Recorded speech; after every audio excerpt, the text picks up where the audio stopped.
Eu quero chamar novamente os irmãos para Romanos capítulo 12, versículos de 1 a 2. É o texto que nós temos usado como referência ou ponto de partida. E hoje eu gostaria de oferecer para os irmãos pelo menos dois exemplos bíblicos que podem nos ajudar a enfrentar, a lidar com o pecado da empatia. Sim, a empatia, embora seja algo bom e que nós devamos exercitar, o cristão ele deve ser sempre alguém que desenvolve, exercita empatia. Se aplicada de forma errada, ela pode se tornar algo pecaminoso, tentadoramente pecaminoso para nós. E eu vou explicar isso logo mais. Então, Romanos 12, versículo de 1 a 2. Rogo-vos, pois, irmãos, pelas misericórdias de Deus, que apresenteis o vosso corpo por sacrifício vivo, santo e agradável a Deus, que é o vosso culto racional. E não vos conformeis com este século, mas transformai-vos pela renovação da vossa mente, para que experimenteis qual seja a boa, agradável e perfeita vontade de Deus. A maneira mais sutil, irmãos, pela qual somos guiados e podemos sofrer sabotagem, ou seja, tentativas do reino de trevas de nos prejudicar em nossa vida cristã enquanto homens, é através do uso incorreto, mal orientado da empatia. Porque a empatia, ela envolve o partilhamento de emoções e em si, como eu disse, é algo bom e natural para o homem. E também para a mulher, para o ser humano como um todo. E parte do que nos torna humanos, a Bíblia nos ensina, é a nossa capacidade de identificação e compartilhamento das nossas perspectivas com os outros, dos nossos sentimentos, das nossas emoções. E, de fato, a Bíblia, ela nos manda cultivar a simpatia cristã nos sentimentos e até mesmo a compartilhar nossas emoções. Por exemplo, olhe novamente para Romanos 12, especificamente o versículo 15, e vocês identificarão isso. No versículo 15, o apóstolo diz: alegrai-vos com os que se alegram. Ou seja, isso envolve um compartilhamento de emoção. E chorai com os que choram. De modo que é estranho, por exemplo, se você vai a um funeral e ao invés de você se compadecer da pessoa que sofre, você está envolvido em roda de piadas, rindo de determinadas situações, tentando fugir do momento em que você precisa estar ali, pelo menos calado. Você deve lembrar que na história de Jó, que eu citei ontem, os amigos de Jó, eles serviram muito bem para consolá-lo quando passaram os primeiros 7 dias quietos, calados. Mas quando eles começaram a falar e tentar levantar ou apontar hipóteses, possibilidades de que Jó poderia ter cometido algum pecado grave e isso levou a sofrer tudo o que estava sofrendo, eles deixaram de exercer a empatia correta. Então, alegrar-se com os que se alegram e chorar com os que choram é um exemplo bíblico. Ou outro que eu poderia citar, quando Paulo escreveu aos Romanos assim, quando ele se refere à igreja como um corpo, lá em 1 Coríntios capítulo 12, versículo 26, vocês podem conferir, 1 Coríntios 12, 26, Paulo escreveu, de maneira que, se um membro sofre, todos sofrem com ele. E se um deles é honrado com ele, todos se regozijam, todos se alegram. Então, a partilha de emoções, neste sentido bíblico, é um aspecto do amor e se destina a construir ligações e a nos conduzir a uma atitude, a uma reação compassiva, ou seja, a ter compaixão, como o pastor Gênesis falou hoje. O exercício da compaixão, quando nós vemos alguém que está sofrendo. O exercício da compaixão, quando você está trabalhando em equipe, o seu colega cai e começa a vomitar, né? E você volta para acudi-lo. Não é, Wallace? Então, você se torna empático e você partilha daquela emoção com o seu querido irmão. Mas, irmãos, como muitas outras coisas boas, a empatia também pode se tornar perigosa. Nunca se enganem. O mal tem a capacidade de transformar coisas boas em ruins. Como assim, pastor? Vou dar um exemplo bem prático. Deus nos criou à sua imagem e semelhança e Ele nos deu a sexualidade como um dom. O sexo é um dom. A sexualidade é um dom. Nós precisamos educar os nossos filhos ensinando-os a sexualidade correta, porque senão mais adiante eles vão aprender de forma errada da boca de alguém. Mas o mal tem a capacidade de pegar algo que é bom e distorcer. A homossexualidade é uma distorção do sexo que é bom. Determinadas práticas sexuais, como bestialidade, ou seja, a relação sexual de homens com animais e tantas outras coisas, são distorções de algo que é bom, que Deus fez para ser algo bom, mas o mal distorce. Pensemos na comida ou na bebida. Deus nos deu como bênçãos, e nós devemos nos alegrar com isso, mas é possível que eu exagere e eu faça mau uso, ou eu dê mau testemunho quando eu não sei usar corretamente as bênçãos que Deus me dá e que são coisas boas. Então, a empatia funciona do mesmo jeito. Assim como todas as paixões, ela precisa ser governada, biblicamente orientada por aquilo que é verdadeiro, por aquilo que é bom. E precisa estar amarrada à realidade. E a realidade que o cristão enxerga do mundo não é aquilo que primeiramente ele vê, mas é aquilo que ele vê usando as lentes das escrituras sagradas. Se ele não usa a escritura, ele vai ter uma percepção, uma visão diferente da realidade. Mas em meio a uma grande crise, a empatia, por vezes, se torna um disfarce para a ansiedade, a angústia e aquilo que eu falei na primeira palestra, a reatividade, ou seja, a maneira como nós reagimos e nem sempre boa diante dos momentos em que nós somos desafiados e precisamos tomar uma posição enquanto homens. Então, frequentemente, a empatia, ela se torna uma ferramenta poderosa nas mãos daqueles que são mais sensíveis. É o meio pelo qual os membros mais imaturos, mais reativos, mais invasivos de uma sociedade, de uma comunidade, quer seja igreja, quer seja família, quer seja outras esferas de soberania estabelecidas por Deus, sequestram a agenda e inviabilizam a missão do homem de Deus, que deve viver para a sua glória. E eles vão fazer isso exigindo que o resto da comunidade ou das pessoas se adapte a eles e a sua sensibilidade. Quando vocês leem Romanos 14, por exemplo, cuidadosamente, existe algo ali que Sproul chama de a tirania do mais fraco. Quando normalmente nós pegamos a passagem e dizemos assim, nós não devemos ter determinadas posturas ou fazer determinadas coisas para que o irmão mais fraco não se escandalize. Quando, na verdade, o cuidado que Paulo tem nos orientar é que sim, devemos ter o cuidado com isso, mas devemos educá-los para que eles não fiquem imaturos a vida toda. Porque senão a tirania do mais fraco ela vai prevalecer. Eu lembro que quando preguei pela primeira vez sobre esta passagem, há muitos anos, eu acho que foi em 2015, eu usei um exemplo bem prático em nosso acampamento no período do retiro de carnaval, onde nós sempre temos em um dos principais almoços, eu acho que é no dia do Senhor, um delicioso bobó de camarão. E aí eu tomei esse exemplo para usar como aplicação de que, por vezes, algumas pessoas podem exigir que o resto da comunidade se adapte àquilo que a escandaliza ou a torna sensível. E eu disse assim, imagine, você vai para o acampamento, você sabe qual é o cardápio, você tem a expectativa que vai ter naquele dia o bobó de camarão, mas você sabe que um irmão da igreja, ele é vegano. Já tem um primeiro pecado aí dele ser vegano, né? Mas aí ele é vegano. E ele diz assim, olha, eu me escandalizo com bobó de camarão. E aí, essa questão chega ao conselho da igreja, os presbíteros avaliam e dizem, realmente, para não escandalizar esse irmão, nós vamos privar as outras 300 pessoas do acampamento do bobó de camarão. Come quem quer, né? Mas para não escandalizá-lo. Aí comunicamos, irmãos, olha, ao invés do bobó de camarão, neste acampamento, porque um irmão sinalizou que se escandaliza com isso e nós não podemos fazer isso com o irmão mais fraco, nós vamos servir alface no dia do bobó de camarão. Vocês acham isso justo? Não é justo, né?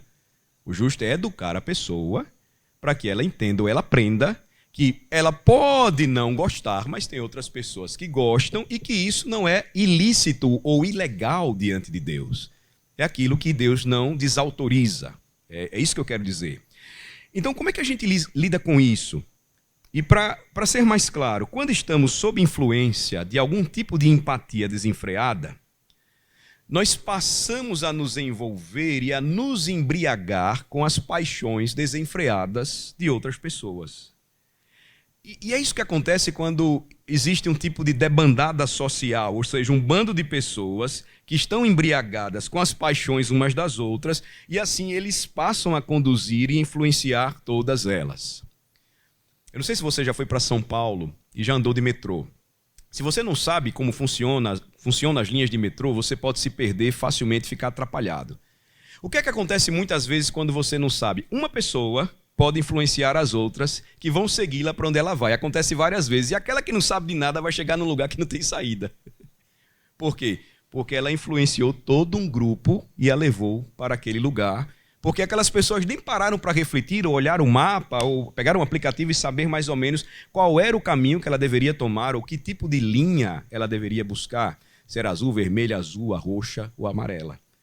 Então, assim funciona, irmãos, também nas tempestades de ansiedade que assolam hoje famílias, igrejas, estados e nações. As paixões reacionárias ou reativas percorrem uma comunidade como um raio através desse compartilhamento de emoções. E nesse sentido, o que é que a empatia basicamente se torna? Ela se torna um ídolo, ela se torna uma arquipaixão. A palavra arque, ela quer dizer superior, acima, de onde vem a palavra arquebispo, arcebispo, ou seja, não é mais Cristo, mas minhas paixões que passam a governar aquilo que eu devo fazer, para onde eu devo ir, como eu devo pensar, o que eu devo falar, o que eu devo comer.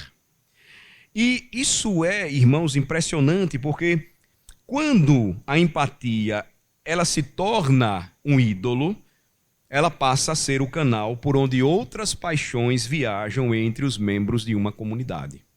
Pode ser a família, pode ser a igreja, pode ser uma nação. De forma crucial, as emoções que viajam entre as pessoas nem sempre são as mesmas. Por vezes, a tristeza de uma pessoa provoca tristeza em outras, mas outras vezes a tristeza de uma pessoa pode despertar a ira e a amargura no coração de outras. Pode ser por conta dela ou de um terceiro responsável pela dor que foi causada. Ou seja, a ira de uma pessoa pode despertar medo em outras que fazem de tudo para evitar que o barril de pólvora exploda. E aí uma atitude não é tomada. A fuga é a melhor saída e não o enfrentamento do problema. Mas existe um fio condutor, e este fio condutor é a fusão interpessoal que permite que as emoções percorram uma igreja, uma família, como se fosse um carro sem motorista. Imagine um carro desenfreado, sem ninguém dirigindo e prestes a provocar um acidente. Assim funciona com a empatia desenfreada. Ela coloca as paixões das outras pessoas no comando. E em tais circunstâncias, os apelos à empatia são frequentemente formas de chantagem emocional. E muitas vezes levam à covardia, ao apaziguamento da crise, sem tomar a solução correta, e a outros fracassos quanto ao exercício da coragem.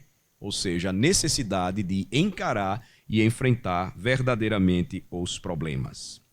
É aí que eu queria tomar para os irmãos 2 exemplos claramente bíblicos que vocês conhecem, que se aplicam bem ao que eu estou falando hoje, agora, para vocês. O primeiro deles está em Êxodo 32, e vocês conhecem a passagem, o episódio do bezerro de ouro. Vamos para lá. Êxodo capítulo 32. A história de Arão e do bezerro de ouro pode nos ajudar a tornar este perigo do pecado da empatia algo mais claro para nós nesta noite, nesta conferência de acampamento. O que é que temos em Êxodo 32? Moisés e Josué estão no topo do Monte Sinai, eles estão se encontrando com Deus enquanto Arão e o povo esperam lá embaixo. O povo fica angustiado com a ausência de Moisés e dizem, nós não sabemos o que aconteceu com ele. Lembre-se, Moisés até aquele momento tinha sido líder deles, exercendo o poder de Deus contra o faraó através das 10 pragas. Foi Moisés que estendeu a mão e o mar vermelho se abriu. Foi Moisés que tocou na rocha com o seu cajado e da rocha a água fluiu. Quando suas mãos foram levantadas, o povo prevaleceu na batalha, mas quando suas mãos cederam para o lado, seus inimigos prevaleceram. Moisés, como profeta de Deus, havia se tornado o representante vivo da libertação do povo de Deus. O que foi que a sua ausência causou? Causou sofrimento e angústia entre o povo. E por isso eles tomaram uma decisão. Eles foram pressionar Arão, o seu irmão, que era o seu auxiliar, exigindo que Arão fizesse deuses para que pudessem ir diante deles para protegê-los e confortá-los diante do perigo. Eles estavam sozinhos, aparentemente. Moisés havia desaparecido, segundo eles, mas eles sabiam onde ele estava, mas eles não sabiam se ele ia tornar. E eles deixaram de crer e confiar na palavra de Deus, que os conduziu em liberdade até ali. Arão, então, acha a angústia deles intolerável e admite o que não deveria ser concedido, mas a força da pressão de suas emoções provocou nele uma reação igualmente forte. Qual foi a reação de Arão? Ele pede o ouro que eles ganharam de Deus quando saíram do Egito e ele vai forjar um bezerro de ouro. É o que a passagem diz. O povo identifica o bezerro como os deuses que os tiraram do Egito e Arão constrói um altar e declara uma festa para o Senhor. Aparentemente tentando salvar alguma medida de fidelidade ao identificar o ídolo, o bezerro de ouro, com o Deus de Israel. O que é que nós temos aqui, irmãos? Novamente, a liderança adâmica em ação. Como Adão no jardim, a abdicação e a falta de coragem de Arão levaram o povo à idolatria e à arrogante rebelião. Mais do que isso, quando Moisés desce do monte, observe em versículos 22 a 24, ardendo de ira divina por esta grande transgressão, Arão, assim como Adão, vai fazer o quê? Transferir a culpa. Veja o versículo 22. Respondeu-lhe Arão: não se acenda a ira do meu senhor. Tu sabes que o povo é propenso para o mal. Pois me disseram, faze-nos deuses que vão adiante de nós, pois quanto a este Moisés, o homem que nos tirou da terra do Egito, não sabemos o que lhe terá acontecido. Então eu lhes disse, quem tem ouro, tire-o. Deram-mo, e eu o lancei no fogo e saiu este bezerro. Notem, ele até tentou dizer que o bezerro surgiu de uma forma mágica, mas ele forjou o bezerro. Ele o criou, e o bezerro era, de fato, semelhante a um falso deus egípcio. Não é sem razão que quando Deus estabeleceu leis dietéticas para o povo, o que eles poderiam comer e o que eles não poderiam comer ao entrar na terra, da terra de Canaã, um dos deuses do Egito poderia ser comido. A gente comeu ele ontem. O cupim, a costela, o boi. Deus disse, comam. Porque essa era uma afronta aos pagãos, porque eles estavam estabelecendo uma criatura como se fosse um Deus. É como se Arão tivesse dito, as pessoas, Moisés, que você me deu, fizeram isso. Eu estava parado aqui, eu estava cuidando da minha vida, eu estava te esperando e de repente apareceu esse bezerro. Isso envolveu abdicação, idolatria e transferência de culpa. Mesma música, novo verso. O povo se libertou porque Arão, seu líder, deixou se libertar. Veja o versículo 25. Para escárnio dos seus inimigos. Em Êxodo 32, versículo 25, você tem a menção dessa situação. Vendo Moisés que o povo estava desenfreado, pois Arão, notem, os deixará solta para a vergonha dos seus inimigos.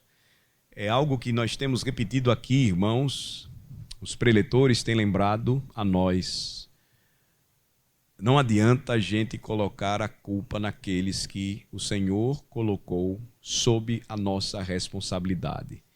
Nós sempre precisaremos responder diante de Deus pela liderança que Ele nos confiou sobre as pessoas que também pertencem a Ele.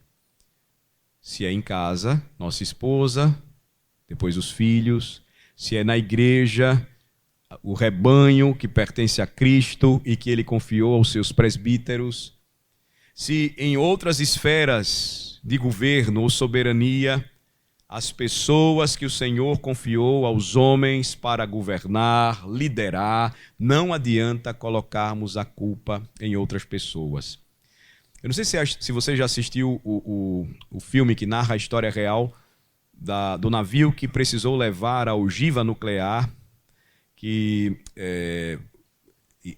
seria usada como uma das bombas nucleares para encerrar de vez a Segunda Guerra Mundial, quando foram lançadas, as ogivas foram lançadas no Japão, Hiroshima e Nagasaki.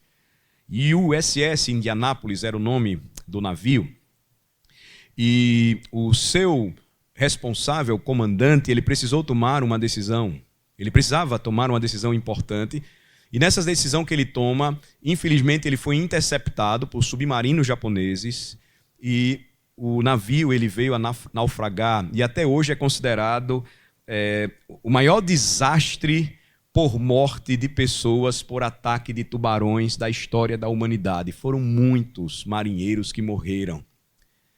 Esse homem volta e a responsabilidade cai sobre ele, embora o comando-geral americano havia dado a ordem que ele deveria fazer isso.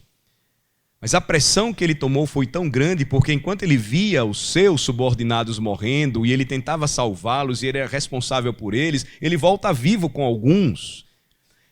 Mas os pais ligavam para ele todo dia, culpando-o pela morte de seus filhos, até que chegou um momento que ele não aguentou e tirou a sua vida. Ele era responsável por aqueles jovens. Eram muitos jovens, milhares deles. Veja, Arão tentou dizer para o seu irmão que a culpa era do povo, mas Moisés sabia que a culpa era de Arão, porque o povo se libertou, porque o seu líder os deixou se libertar para escárnio de seus inimigos. O mesmo padrão também ocorre em 1 Samuel 15. Vamos para lá. Vocês conhecem a história? O Senhor havia dado ao rei Saul uma missão, através do profeta Samuel. Qual missão? Atacar os amalequitas, porque eles perseguiram Israel quando estavam fracos. Então a ordem de Deus era que tudo deveria ser dedicado à destruição, tanto as pessoas como os animais. Nada deveria ser poupado. Seria o santo julgamento divino contra os amalequitas, e o Senhor usaria o rei Saul e os israelitas para desempenhar o papel de anjo da morte. Mas o que foi que Saul fez? Ele poupou o rei dos amalequitas, que se chamava Agag, bem como o melhor dos animais, do gado, das ovelhas, e apenas destruiu os inúteis. Ele os entregou à destruição. Quando o profeta Samuel chegou até o rei Saul e disse: executei as palavras do Senhor, está aí a partir do versículo 13. O que foi que Samuel responde? Que balido, pois, de ovelhas é este nos meus ouvidos? E o mugido de bois que ouço? A resposta de Saul foi esta: de Amaleque os trouxeram, porque o povo poupou o melhor das ovelhas e dos bois para o sacrificar ao Senhor teu Deus, o resto, porém, destruímos totalmente. Ele foi totalmente levado pelo pecado da empatia, da emoção do povo. Bem, o Senhor deu essa ordem, mas nós temos uma ideia melhor. Por que não levar o melhor de Amaleque? Por que não poupar o rei? Nós podemos até usá-lo diplomaticamente ou com alguma finalidade aí de barganha. Mas aí Samuel vai lembrar a Saul que Deus o ungiu como rei sobre Israel. E como rei, ele era o cabeça e responsável pelo povo, e Deus lhe havia dado uma missão clara, específica. Olhem o versículo 18. Enviou-te o Senhor a este caminho e disse: vai e destrói totalmente estes pecadores, os amalequitas, e peleja contra eles até exterminá-los. Mas em vez disso, Saul desobedeceu ao Senhor e atacou o despojo, Mas Saul não terminou com as suas desculpas. Versos 20 e 21, observem. Então disse Saul a Samuel: pelo contrário, dei ouvidos à voz do Senhor, e segui o caminho pelo qual o Senhor me enviou, e trouxe Agag, rei de Amaleque, e os amalequitas, os destruí totalmente. Mas o povo tomou do despojo ovelhas e bois, o melhor do designado à destruição, para oferecer ao Senhor teu Deus em Gilgal. Samuel, então, não vai aceitar como profeta de Deus a escusa do rei Saul, porque ele sabia que o que o Senhor requeria do seu servo era obediência e não sacrifício. E ele vai dizer que este tipo de rebelião é tão ruim quanto a adivinhação, que este tipo de presunção é tão perversa quanto a idolatria, e Deus rejeitaria Saul como rei de uma vez por todas. E aí no versículo 24, observem, Saul vai confessar de uma vez por todas o que ele fez. Versículo 24, pequei. Por que razão? Pois transgredi o mandamento do Senhor e as tuas palavras, porque temi o povo e dei ouvidos à sua voz. O que foi que aconteceu com Saul? O que aconteceu com Arão e o que aconteceu com Adão?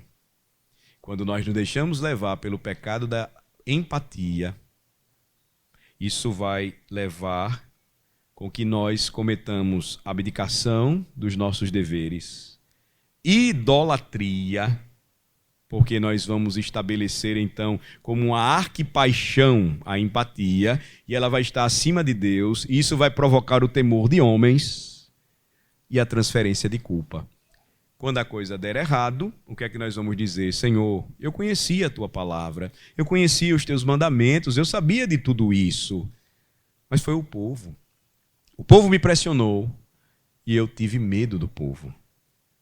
Veja que isso, irmãos, nos chama a atenção, porque face a essa sabotagem que ocorre diariamente e tenta dominar o nosso coração, dominar a nossa alma, nós precisamos fortalecer e desenvolver a nossa capacidade de resistir com sabedoria e fidelidade a toda a tentação, a fim de que não sejamos guiados pela calúnia, pelo engano do inimigo que tenta fazer com que busquemos um caminho mais fácil, busquemos o caminho da fuga, da transferência de culpa, que sempre apresentemos desculpas para não assumirmos as nossas responsabilidades. Me permitam encerrar fazendo uma aplicação final com o que nós vemos na introdução do livro de sabedoria da Bíblia, que é Provérbios. Vamos para Provérbios, no capítulo de número 1, a partir do versículo de número 1. Você tem a introdução ao livro, quando nós já identificamos que Salomão é considerado o autor do livro de Provérbios, ainda que outros sábios de Israel tenham escrito, porque ele é o maior compositor, ele é o maior sábio a escrever ditos proverbiais que estão registrados, revelados neste livro. Provérbio de Salomão, filho de Davi, o rei de Israel, para aprender a sabedoria e o ensino, para entender as palavras de inteligência, para obter o ensino do bom proceder, a justiça, o juízo e a equidade, para dar aos simples prudência e aos jovens conhecimento e bom siso. Ouça o sábio e cresça em prudência, e o instruído adquira habilidade, para entender provérbios e parábolas, as palavras e enigmas dos sábios. O temor do Senhor é o princípio do saber. Literalmente, na língua hebraica, o temor do Senhor é a sabedoria. Mas os loucos desprezam a sabedoria e o ensino. A sabedoria, então, é o temor do Senhor. Nós precisamos fortalecer a nossa convicção, os fundamentos que nos darão diante de Deus o temor que tanto precisamos, porque este temor nos fará sábios, habilitados a tomar as decisões mais importantes da nossa vida enquanto homens de Deus e não nos desviarmos nem para a direita e nem para a esquerda, mas, como disse o sábio Salomão, obtermos o ensino do bom proceder, a justiça, o juízo e a equidade. Oferecer aos nossos jovens prudência, conhecimento e bom siso, pois todos nós nascemos, como diz a Bíblia, de maneira simples. Quem é o simples na Bíblia? É aquele que tem a sua cabeça vazia e que precisa ser preenchida com algo. Literalmente é o cabeça oca. Não no sentido de que é alguém burro, ou alguém que não tem inteligência ou raciocínio, mas é alguém que precisa aprender e ser treinado no caminho da vida. Se um homem mais velho precisa constantemente disso, quanto mais, meus amados irmãos, os nossos filhos. Esse é o grande desafio para nós. A Bíblia não nos daria diversos exemplos claramente bíblicos se este não fosse um problema que, como homens de Deus, enfrentaríamos. Lembrem-se, quando a Bíblia fala de temor de homens, ela vai revelar para nós aspectos negativamente claros de homens de Deus, santos que falharam, mas vai nos dar o exemplo máximo do homem perfeito, que quando foi tentado a temer aos homens, ele nunca cedeu. Nem mesmo ao diabo, quando fez as melhores propostas, por ser sábio, ele respondeu todas as tentações do inimigo com a palavra de Deus. Cristo é o nosso paradigma. Se o temor do Senhor é a sabedoria, irmãos, não esqueçam, Paulo, escrevendo aos Coríntios, vai dizer quem é o temor de Deus e a sabedoria de Deus: Cristo Jesus. Não é sem motivo que ele é revelado como o Verbo que se fez carne.